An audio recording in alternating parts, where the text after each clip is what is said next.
Hello दोस्तों, मैं CA Rahul Agarwal और मैं आज आपसे बात करूंगा कि जो हमें विरासत में संपत्ति मिलती है, जो हमें हमारी पैतृक संपत्ति मिलती है, तो क्या हमें उस संपत्ति पर भी किसी प्रकार का कोई टैक्स देना होता है।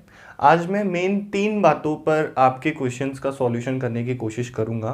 पहली बात कि अगर मुझे मेरे किसी पैतृक संपत्ति मुझे मिली है तो वसीयत के थ्रू मुझे वो पैतृक संपत्ति मिली है, जिसमें हो सकता है कि मेरे पिताजी ने एक वसीयत बनाई हो जिसमें मेरे भाइयों के लिए बंटवारा लिखा हुआ हो कि किस कौन सा पोर्शन किस भाई को मिलने वाला है, तो एक वसीयत के थ्रू आपको पैतृक संपत्ति अलॉट हुई है। दूसरी चीज़ ये होती है कि वो वसीयत वैसी की वैसी ही है और आपने क्या करा, उस वसीयत में जो आपको अलॉटमेंट हुआ था उसने आपने उसकी रजिस्ट्री करवा ली है प्रॉपर स्टैम्प ड्यूटी देके, तो उस केस में क्या आपको कोई इनकम टैक्स देना होगा।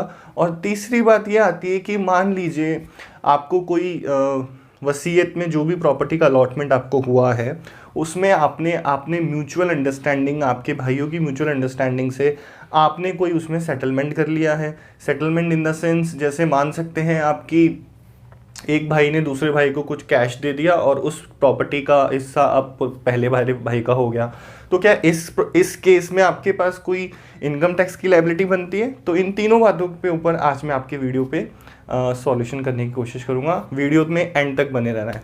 तो आइए हम स्टार्ट करते हैं। देखिए, इनकम टैक्स में एक क्लियर प्रोविज़न जो साफ साफ लिखा हुआ है कि जो भी पैतृक संपत्ति होती है, जो हमें विरासत में संपत्ति मिलती है, उस पे जो रिसिपिएंट होता है उसको किसी भी प्रकार के टैक्स देने की ज़रूरत नहीं होती है। तो जो सबसे पहला मेरा क्वेश्चन था कि अगर मुझे विरासत में संपत्ति मिली है, वसीयत के थ्रू मिली है और उस पर मैंने कुछ नहीं किया है, वो मेरी वसीयत ऐसी की ऐसी है, ना मैंने कोई रजिस्ट्रेशन कराया है, ना उसको कहीं बेचा है, वो ऐसा का ऐसा है, तो उस संपत्ति पे आपको कोई भी टैक्स देने की ज़रूरत नहीं है। अब मेरा दूसरा क्वेश्चन आता है कि मुझे वसीयत के थ्रू मेरी संपत्ति मिली, लेकिन मैंने उसकी रजिस्ट्री डिपार्टमेंट में जाके प्रॉपर स्टैम्प ड्यूटी पे करके अब उसकी रजिस्ट्री करवा लिया, तो क्या मुझे उसके ऊपर अब कोई टैक्स देना पड़ेगा।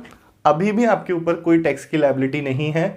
बस आप चाहें तो इनकम टैक्स डिपार्टमेंट पे एक डिक्लेरेशन दे सकते हैं कि मुझे मेरी ये पैतृक संपत्ति अपने पिताजी से रिसीव हुई है और मैंने इसकी रजिस्ट्री करवाई है, लेकिन इस पर आपकी कोई इनकम टैक्स की लायबिलिटी नहीं आने वाली है।